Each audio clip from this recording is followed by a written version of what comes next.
Ladies and gentlemen, today you will have the pleasure of hearing from one of the best hairstylists in the world. She's worked on a set of Pretty Little Liars, America's Next Top Model, and Riverdale. Please help me welcome Sophie.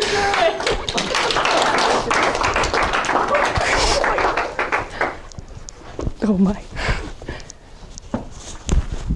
If you watch a lot of TV, you might have noticed something weird when it comes to hair.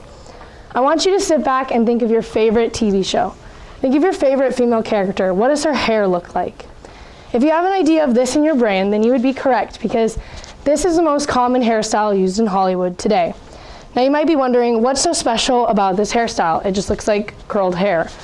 But there's two components to this hairstyle. I've done this hairstyle on my hair today to give you an example of what it looks like. This hairstyle has two components. It has a long, straight top with a curled, wavy bottom. This hairstyle is used in almost every TV show, and there's a reason why it is. And you might be wondering, why would they use this? It just looks normal. There's nothing special about it. But in reality, this hairstyle helps you get rid of continuity errors.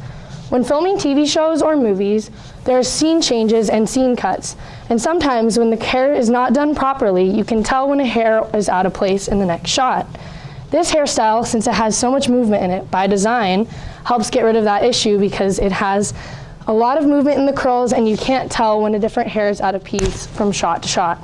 It also helps to open the face to the actress so you can see their facial expressions. So here are some of your favorite TV shows that I know some of you watch, and I want you to look at everyone's hair, from Pretty Little Liars to Grey's Anatomy, from even superhero TV shows like The Flash and Arrow. Everyone has the same hair. You can also see it on reality TV. And you might be thinking, don't they do their own hair? Isn't it their own thing? But they actually get their hair styled by a stylist. If you look at every girl whose hair is curled, it's curled in generally the same way with a little bit of varies. You can also see how they use it on newscasting and broadcasting. This hair is everywhere. It's used all the time. So today I'm going to show you how to do it. So I'm going to ask my lovely assistant, Naily, to come up, because I'm going to be using her hair. So you're going to need several tools. First of all, you're going to need a brush. You're going to also need dry oil spray. And you're going to also need heat protectant spray. And your most important tool is your curling iron. There are several different types of curling irons. This is the one I'm going to be using today, but this is a wand and this is a curling iron.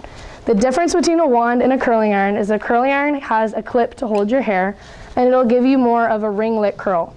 If you want more of a wavy, natural looking curl, you'll use a wand. There are several different sizes when it comes to these curling irons, and I have a lot of them, so you can do it any way you want. But for this hairstyle, we're going to be using the wand. So our first step we want to do is you want to take the hair, and we're going to separate off a bunch because we want to keep it sectioned and out of the face. So Naily has very thick hair, so I recommend if you have thick hair to section it off as well, because you don't want it getting in your way. So I'm just going to use a hair tie and pull this part to the side. She has very thick hair. So we're going to take this piece, and the first thing you want to do is brush through your hair, because if your hair isn't brushed through, your curls will not look as nice and it will be not as neat. The first thing you want to do after you've brushed your hair is use a heat protectant. You might be thinking, what does this do? It doesn't seem like that important, but you can actually really damage your hair if you aren't careful.